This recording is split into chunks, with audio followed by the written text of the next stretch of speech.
short recap sa nanotechnology. Isa ay nakahinong mato. Isa to na ang chapter 10. Yes, Marga.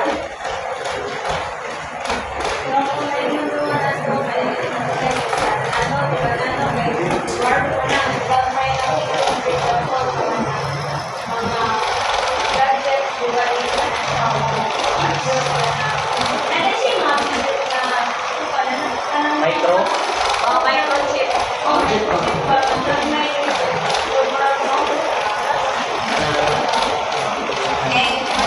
any other hands? Wala na? Aria. Para sa nalo ay mga technology na hindi makita nila na naked eye, hindi mo sa microscope,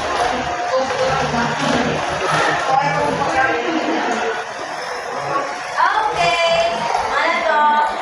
Ang tatanan, nakakuha na ng tamatong pa.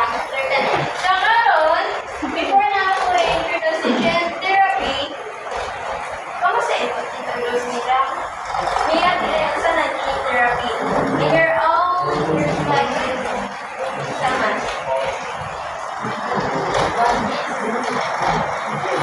Tawag na ako magkakotoko ka.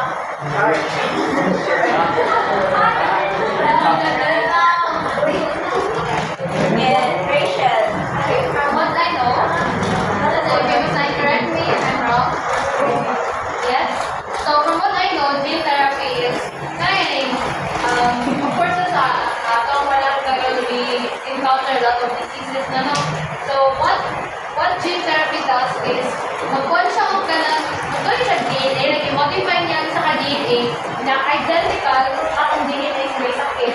Pero ang atong DNA is wala siya sakit, like good genes siya ba?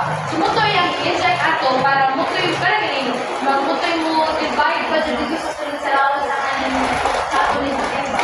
So wala siya modify ang gene para in the hopes na muto siya namin siya ikas ako nakikapit no. So some of your genes hindi na niya kaya pa na mulapan for you. So ang iyang buhat na ng gene therapy is injectal ka ng identical sa imong gene na wala yung sakit para siya na mo buhat na ito mo fight para sa imong Okay. Ngunit naman mo rin ang gene therapy kay ikuha na ni Rachel. Salty na. Nakasagot naman to. Laki. Recital. Gene therapy is one of the modern attempts to reduce the negative clinical consequences of genetic diseases. So, nag-iwan ni Rachel. If nakakaikuan, like naisakit sa na-infected na genes, kung undergo ka o gene therapy. Kaya ma-lesson mo ang negative clinical consequences. Then, this emerging field needs to be explored more by researchers and medical practitioners to maximize its enormous potential at eliminating global pathologic conditions that are not yet curable. So, yeah. So, mani ang balik gene therapy ganit siya or ikuan siya sa i-undergo pa siya sa researchers. Okay, next. Gene therapy. Human gene therapy seeks to modify or manipulate the expression of a gene or to alter the cellular properties of living cells for therapeutic use. So, matoy kay Moning, yes, likuan ganina. Na, ang sa kaning gene therapy, ang katong ni mga detected genes, isa to siya alter o kanang good na, kanang kuan pa siya, may condition pa ang kuan, i-alter ng gene therapy. Pero, kuan, copy niya, kung sa tayo ang ikuan, kung copy yung healthfully. Gene therapy is a technique that modifies a person's gene to treat or cure diseases. Gene therapies can work by several mechanisms such first guide, Replacing of gene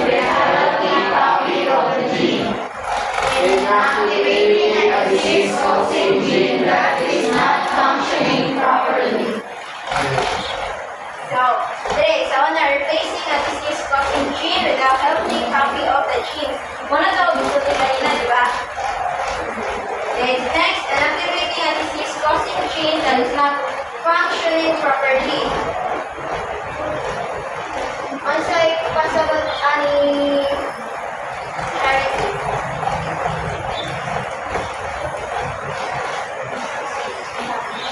Ate, inactivating a disease-causing gene that is not functioning properly.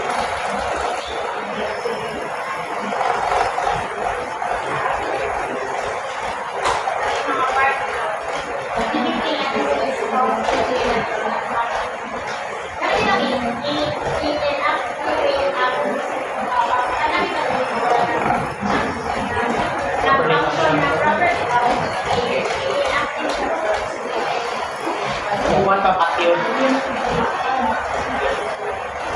Activating.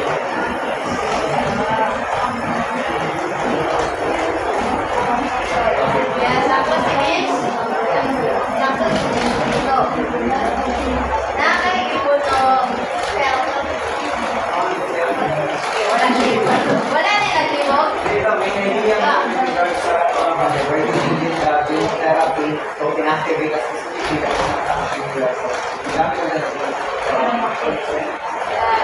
Then, by stopping the production of faulty protein, this approach aims to alleviate the symptoms of genetic diseases.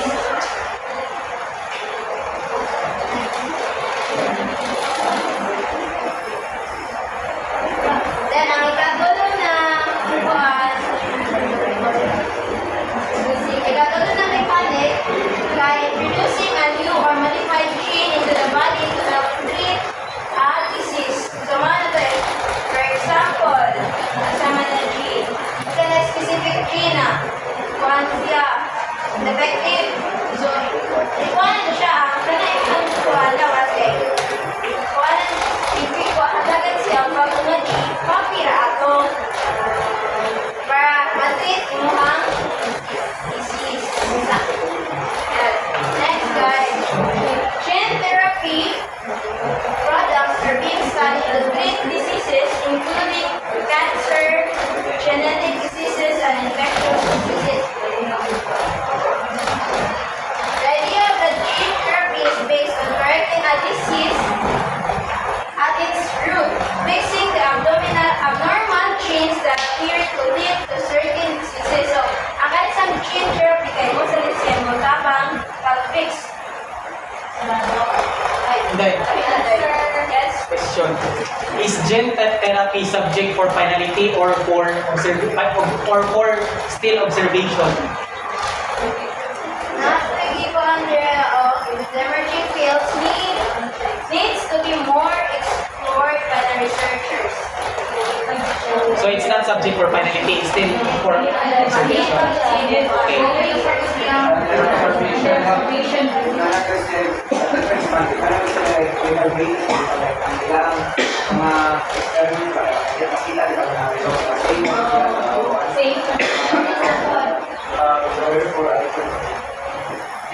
Therefore, he concludes na for finality na ako. Next guy na kay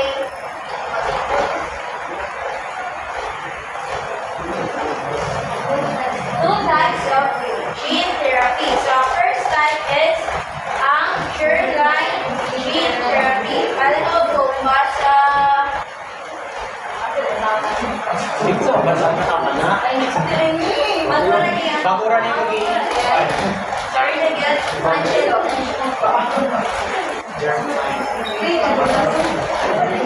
Amplification of reproductive cells, sperm and egg cells that aims to reduce the risk of future generation inheriting only a harmful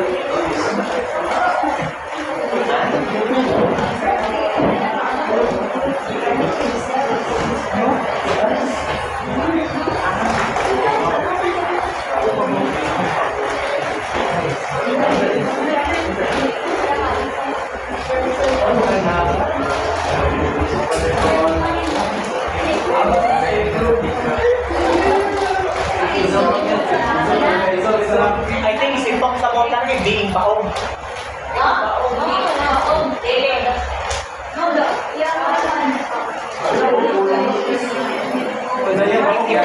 I-repeat ka para di mabaho.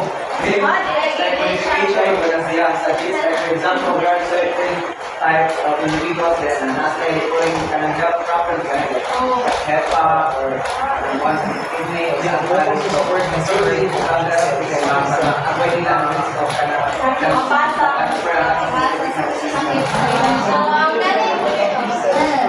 Kaning germline gene therapy, kay meron kami para galing ma-prevent ang pag-inherit na future generation. So, ang ako na isa germline change. Wait, discussion mo. So, ang ako na isa germline gene therapy kay ang sinagtanan ni kay ang sperm and egg cells. Yes. So for example,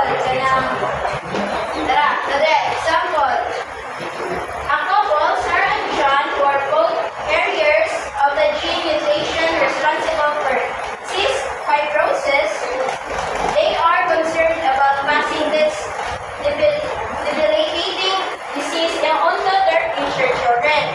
So one needs to undergo germline gene therapy.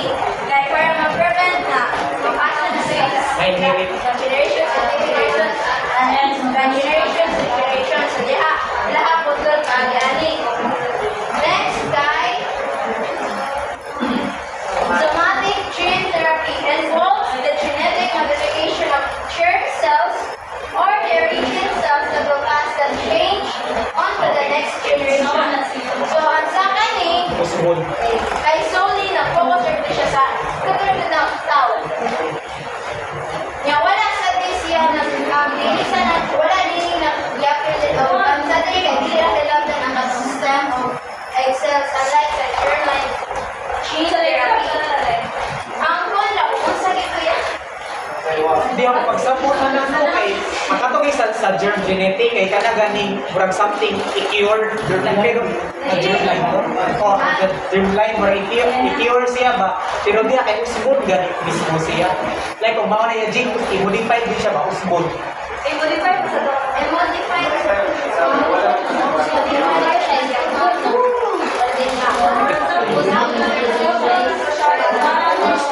Ang sa diri gali, kay for example, kanang si Bon na siya na siya hemophilia. Kana gali, hemophilia gali. Na siya blood clot yeah, mag-ferment ko siya. Grabe ang masabat siya kada kana kay agad anak. So mana ang buwan diri kay si Bon ra may kuanon. So kung sa kay defective ba to ang gene, mao to yung Bon. Mao to yung modify lang.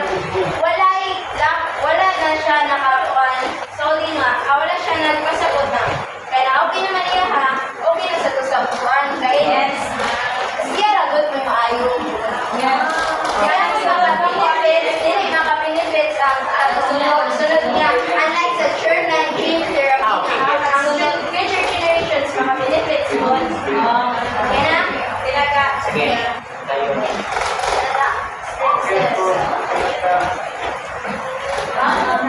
Bala ko ko basa sa stem cell gene therapy.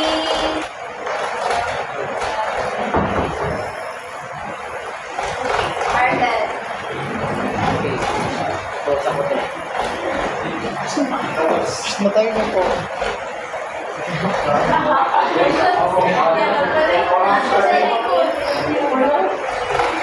Stem cells are mother cells that have the potential to become any in the body. One of the main characteristics of stem cells is their ability to self-regulate their life while retaining the potential to develop into other cells. Stem cells can become cells of the blood, heart, bones, skin, muscles, brain, among others. There are different sources of stem cells, but all types of stem cells have the same capacity to develop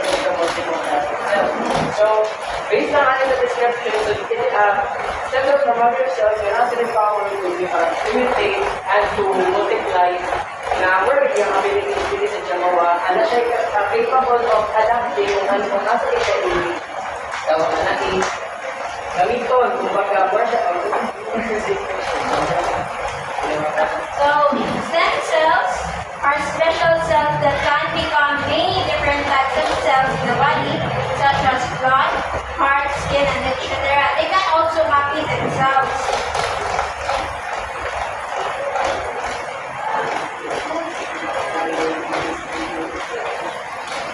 The somatic stem cells are cells that exist throughout the body after embryonic development and are found inside of different types of tissue. These stem cells have been found in tissues such as the brain, bone marrow, blood vessels, skeletal muscles, skin, and the liver. They remain in a non-dividing state for years until activated by disease or tissue injury.